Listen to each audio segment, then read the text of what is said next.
यदि भाजपा हार जाती है किसी वजह से तो एक मतलब नितिन नवीन की अपनी समझिए व्यक्तिगत हार होगी और भाजपा की हार बहुत ज़रूरी है। जिस तरह पूरे देश में भाजपा ने बंटाधार कर दिया है, अब तो राम जी की भी चरण पादुकाएं नहीं छोड़ रहा है। आपका कहना है कि प्रशांत किशोर को चुनाव यहाँ से जीतना चाहिए ताकि जीते चुनाव। आप जल्दी किसी नेता को अच्छा नहीं कहते हैं सर, लेकिन आप प्रशांत किशोर को अच्छा कह रहे हैं तो ज़रूर कोई बात है। ये प्रशांत किशोर जिंदगी में पहली बार चुनाव लड़ रहे हैं, अब तक वो चुनाव लड़ाने का काम करते थे। अगर बीजेपी ये सीट हारती है तो कहीं ना कहीं काफ़ी बड़ी फजीहत बीजेपी की हो सकती है। ये मनोवैज्ञानिक फजीहत और सम्राट चौधरी की कुर्सी काफ़ी जोर से डोल जाएगी। जिस सीट को राष्ट्रीय अध्यक्ष ने खाली किया था वो सीट भी भाजपा नहीं बचा सकी। नमस्कार, NBC 24 देख रहे हैं आप और मैं हूं आपके साथ।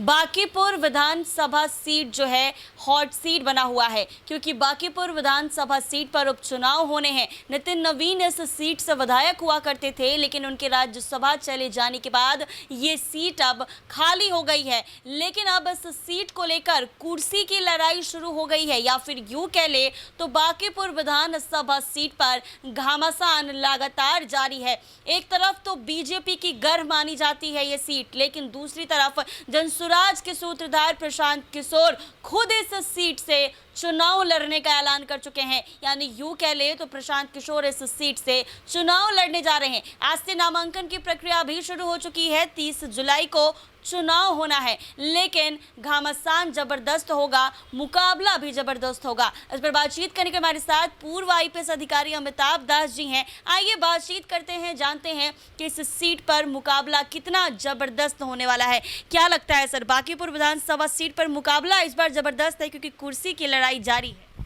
नहीं, ये तो आपने सही कहा, बांकीपुर सीट का उपचुनाव काफ़ी दिलचस्प बन गया है। अब देखिए, ये पटना शहरी क्षेत्र का एक विधानसभा क्षेत्र है। संयोग से हम लोग जहाँ बैठे हुए हैं ये बांकीपुर सीट में हम लोग ग्राउंड जीरो पर ही बात कर रहे हैं।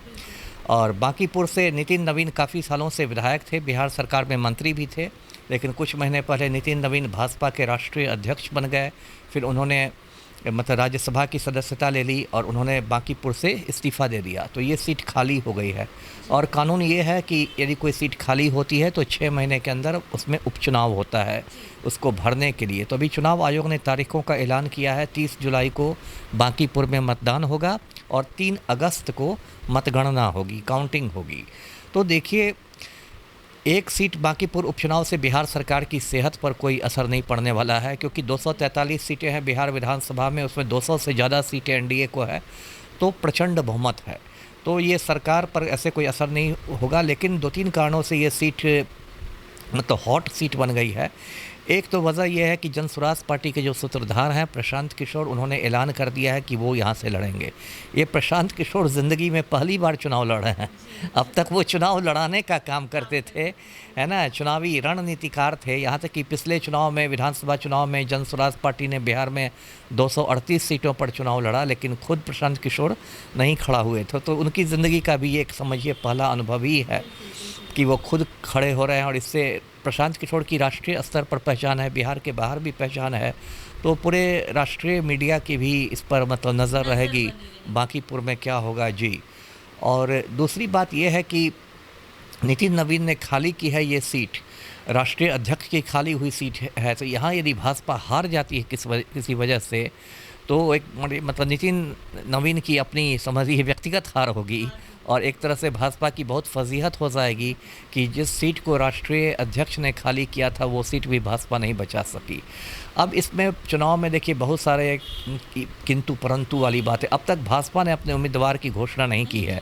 3 लोगों के नाम भेजे गए हैं, पैनल भेजा गया है नामों का आला कमान को, तो उसी में से किसी एक को खड़े किए जाने की संभावना है। एक नीलरतन घोष हैं जो नितिन नवीन के पारिवारिक मित्र हैं, एक आपको आशीष सिन्हा हैं जो क्रिकेट खिलाड़ी के रूप में पहचान है, और एक अजय आलोक हैं जो अभी भाजपा के प्रवक्ता हैं।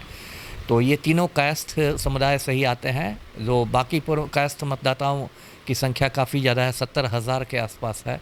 तो भाजपा ने जातीय समीकरण का ध्यान रखते हुए तीनों जो नाम भेजे हैं वो कायस्थ बिरादरी से ही है।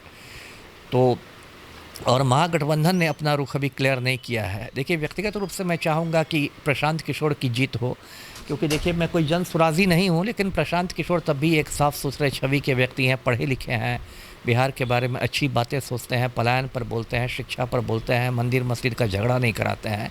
और भाजपा की हार बहुत ज़रूरी है। जिस तरह पूरे देश में भाजपा ने बंटाधार कर दिया है, अब तो राम जी की भी चरण पादुकाएं नहीं छोड़ रहे हैं, हनुमान जी की भी गदा नहीं छोड़ रहे हैं, और जिस तरह का अहंकार आ गया है भाजपा में, तो भाजपाइयों की हार बहुत ज़रूरी है। तो मैं तो चाहूँगा कि जो महागठबंधन है, यानी जिसमें राष्ट्रीय जनता दल है, कांग्रेस है, वाम दल है, महागठबंधन को प्रशांत किशोर का समर्थन करना चाहिए, यहाँ से अपना उम्मीदवार नहीं देना चाहिए, जिससे कि प्रशांत किशोर पूरे विपक्ष के साझा प्रत्याशी हो जाएं। और एक बात इसमें एक और भी फैक्टर है कि सम्राट चौधरी पिछले कुछ दिनों में काफ़ी मतलब अनपॉपुलर हो गए हैं बिहार में, खासकर भरत तिवारी की जिस तरह से उन्होंने हत्या करवा दी। तो यदि एक तरह से आप कह सकती हैं कि बांकीपुर उपचुनाव सम्राट चौधरी की लोकप्रियता का भी ये होगा, उनकी इसकी परीक्षा हो जाएगी जी। और यदि ये सीट हार जाते हैं, जो कि मतलब भाजपा के राष्ट्रीय अध्यक्ष की खाली की गई सीट है, तो ऐसे ही सम्राट चौधरी की कुर्सी अभी डोल रही है, ये बहुत ज़ोर से डोल जाएगी जी। यानी आपका कहना है कि प्रशांत किशोर को चुनाव यहाँ से जीतना चाहिए। मैं चाहता हूँ कि वो जीते चुनाव। आप जल्दी किसी नेता को अच्छा नहीं कहते हैं सर, लेकिन आप प्रशांत किशोर को अच्छा कह रहे हैं, तो ज़रूर कोई बात है। तो जी जी, मैंने कहा ना कि भाजपा ने हद कर दी है, भाजपा ने इस पूरे देश को मतलब एकदम लूट मचा दी है, और जो उनमें अहंकार आ गया है भाजपाइयों में, वो अहंकार का टूटना बहुत ज़रूरी है। बांकीपुर के बारे में बहुत सारे भाजपाई ऐसे बोलेंगे जैसे लगता है कि उनकी जागीर हो, है ना, लगता है कि मतलब कोई भी किसी को भी खड़ा कर देंगे वो तो जीत ही जाएगा। तो इस अहंकार का टूटना बहुत ज़रूरी है। अगर बीजेपी ये सीट हारती है तो कहीं ना कहीं काफ़ी बड़ी फजीहत बीजेपी की हो सकती है। होगी ही मनोवैज्ञानिक फजीहत, और सम्राट चौधरी की कुर्सी काफ़ी जोर से डोल जाएगी। यानी बांकीपुर विधानसभा सीट पर ही सम्राट चौधरी की कुर्सी टिकी है काफ़ी हद तक जी। तो आपने देखा साफ तौर पर अमिताभ दास हमारे साथ मौजूद थे। इन्होंने प्रशांत किशोर का समर्थन किया है और कहा है कि प्रशांत किशोर को चुनाव यहां से जीतना चाहिए। यहां तक इन्होंने ये भी महागठबंधन से अपील की है कि महागठबंधन को भी प्रशांत किशोर का समर्थन करना चाहिए, ताकि विपक्ष के रूप में एक बड़ा चेहरा विधानसभा में सामने आ जाए। हालांकि देखने वाली बात होगी, क्योंकि बांकीपुर विधानसभा सीट की बात की जाए तो बीजेपी का घर मानी जाती है। नितिन नवीन लंबे समय से यहाँ से विधायक रहे हैं, अगर वो राज्यसभा अब चले गए हैं, और उनके बाद अब देखना ये होगा कि इस सीट पर किसको जीत मिलती है। मुकाबला जबरदस्त होने वाला है, जो भी नतीजे आएंगे काफी चौंकाने वाले होंगे। बने रहे हमारे साथ NBC 24।